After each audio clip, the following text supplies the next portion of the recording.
Hey guys, welcome back to my channel. If you guys are new here, this channel is about my journey throughout CRNA school. So today's video is going to be, do you really need a 4.0 to be successful in CRNA school? If you guys are interested, let's get into the nitty gritty. I apologize in advance for the little meows that you hear. I have a little set of kittens here. Look at that. They're little sphinxes. Anyways, so let's get to the video. So I've been watching a lot of videos about a 4.0 in CRNA school, and the point of it was for me to,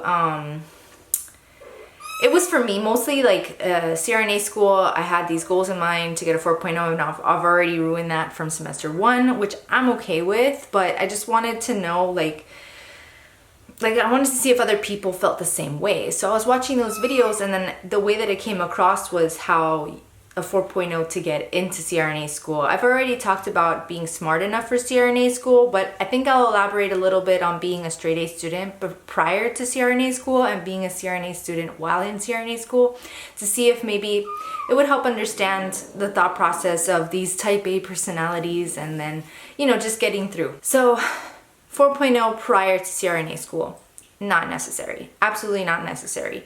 Yes, it looks good on your resume to have a really good GPA, but really it's just another, like, you know, checkbox in your list, really, on like your application, like a good GPA, good GRE, CCRN. There's a bunch of other aspects that go into making your resume complete. So I do believe that having a good GPA is obviously essential, but it's not 100% necessary.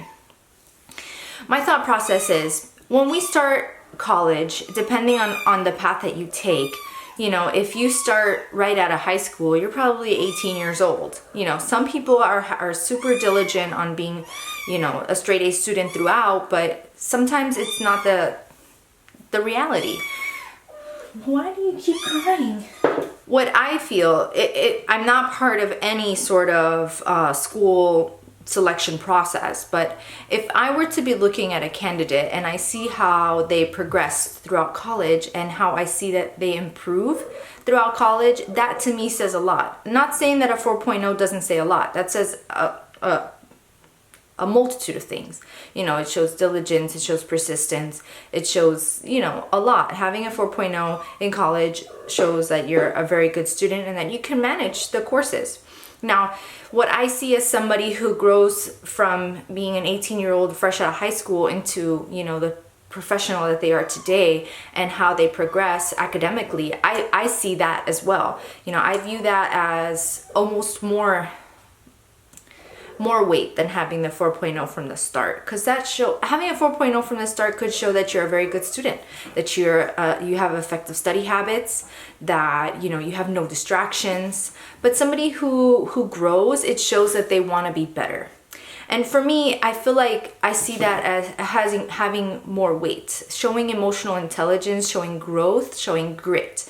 So if you're able to get that interview and they ask you about why you did so poorly and you're, you know, where you're at now, use that as an advantage. You know, explain your story, explain why you weren't doing so well in the beginning, and explain how you've grown and that you're able to manage graduate coursework and that you'll be able to be a successful student in their program. In the end, they have to know that the person they're investing in is going to be somebody that's not going to drop out, that's not going to affect their attrition rate and matriculation rate and their boards. Like, if you pass your boards on your first try, that reflects on the school. So they want to make sure that they're taking in a candidate that's going to be, you know, somebody who really wants this program. Getting to this point, I'm sure if you're getting to the CRNA, you know, interview process, it's it's a long road. So in order to get the interview, you had to do some work to get there, and they see that as well. So, you know, growing as a person, I would definitely take advantage of that, you know, being able to explain that in my interview, that I experienced emotional intelligence, and that, you know, that's exactly what I want to do in this program. It's a terminal degree.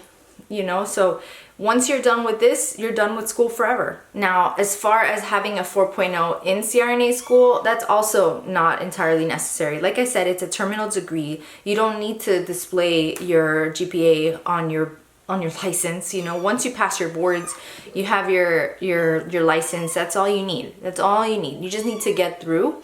And I've understood that. I just feel like if I set really high expectations, I won't be able to fail, because I've failed in the past. I thought about, you know, explaining my failures on how I got to this point, and I'm not sure if it'll be helpful, but here we are. So fresh out of high school, I've mentioned that I didn't know what I wanted to do. I initially wanted to be an architect. That didn't work out. And then I thought about the health sciences, and I landed on dentistry because my godmother was a dentist and I thought I liked it. So I went for it, you know, and 4 years passed and I learned nothing as far as dentistry. I learned nothing as far as, you know, like I was 21, gonna be 22 years old, and none of what I learned I felt would have helped me in medical school or anything like that. So it wasn't about it was about my junior year, maybe even my sophomore year, that I started to kind of check out mentally, physically. Like I wouldn't even show up for class. I just would show up for tests. Sometimes I would show up and there would be a test and I'd be like, oh cool, I had no idea.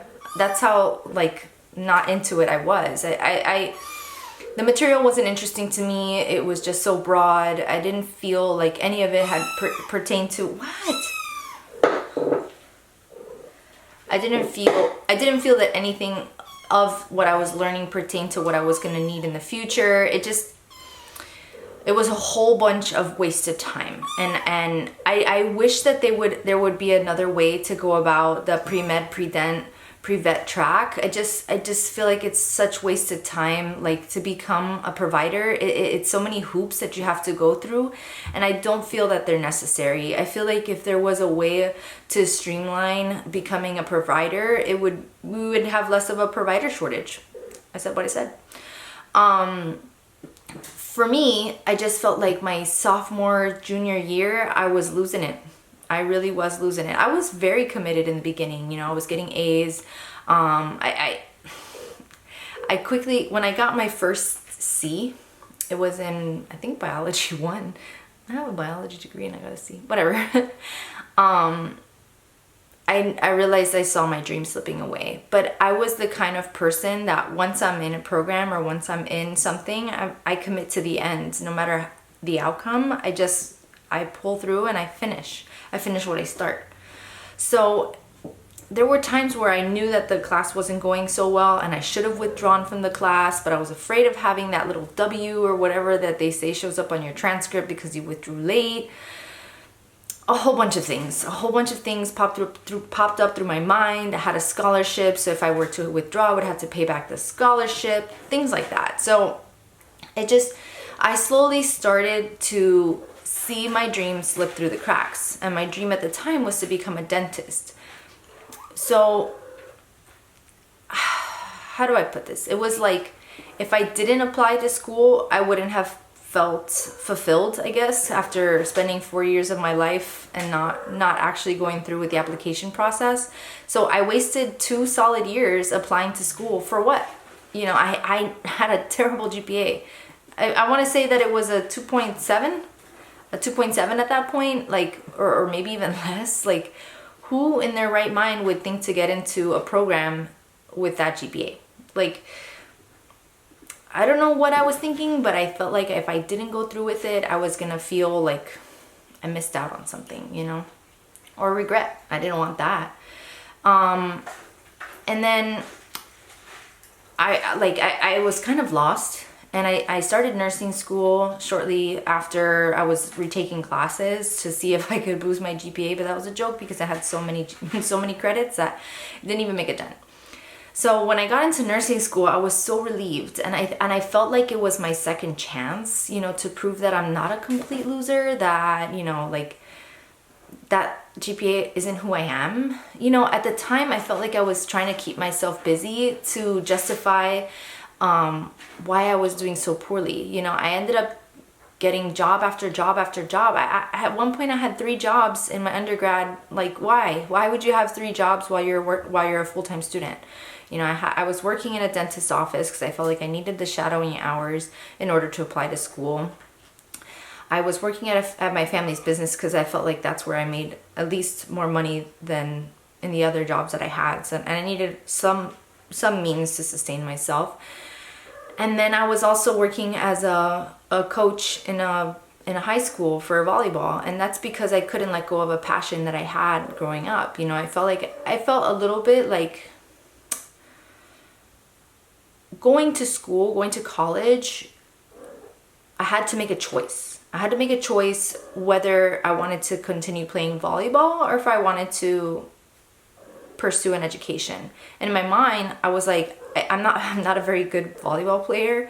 I'm decent, but that's not going to get me very far. So I made a choice. I made a choice instead of actually pursuing volleyball, because I could have chosen a Division II school or even something a little less to continue playing the sport that I loved. But I wanted to go to the school that was right next to my house, and I wanted to, you know, do well, but obviously I didn't, so it really didn't serve any purpose. But the point is that I made a choice, and the choice was education. I felt like, you know, you can never take somebody's education away from them, so I have to go with that. So I let go of that dream, but I kind of held on to it slightly by coaching at my high school, because it felt like I was teaching whatever knowledge that I had to the future. So it felt good in a way, but having 3 jobs in my undergraduate degree wasn't a smart idea, and it was unnecessary. I didn't need them. I could have dropped the volleyball thing a long time ago. I probably should have. And then the shadowing for the dentist, it was that I felt like was essential for school. And then the other job, it was just so that I could sustain myself. I don't know what to tell you. You know, hindsight is 20/20. Things that I could change, yeah, but obviously we can't change it now, so it is what it is. But when I got into nursing school, I felt like it was my second chance. I felt like, you know, this opportunity shouldn't have come to me because I had such a low GPA. So starting over was my best option, and I felt like I can't pass this up. I can't mess this up. This is, you know, I have a chance for a career, and that's everything I've wanted. I felt like I was a bit of a failure because I didn't have a career. You know, like when you talk to your old friends or like in high school reunion, like, oh, what do you do? Like, you don't want to be like, I'm a cashier. You know, that didn't sit well with me. So I just didn't feel fulfilled. And yeah, so I felt like nursing was my second chance, and I was giving it my all. I really was. And then, you know, there was a point where it had a combination to do with the professor in general, and you know, things going on in my life, and I let a class slip through the cracks, and I failed med-surg. So my point is, with this long, lengthy description of failures, that I didn't have the most successful undergraduate career. I had a bunch of failures. I retook a bunch of classes. Some schools don't even accept retakes, but I retook all of them, and I continued to pursue what I wanted, which was my dream. I wanted to be a CRNA, and I wasn't going to give it up just because I failed med-surg, or that I was working 3 jobs in my undergraduate career and I hated what I was learning. You know, I was so driven. I had this goal set in mind. I am going to be a CRNA, and nothing is going to get in my path to stop me. And that's what you have to do. If that's what you want, you will do it. You will find a way. Your GPA is not going to hold you back. You look for the schools that have, you know, that they take people who have changed, who have grown, and let them hear your story. You know, don't let that hold you back. That's just only one step. Oh, you need to take your CCRM, but you failed it several times. That doesn't matter. Study hard, study diligently, and you will pass it.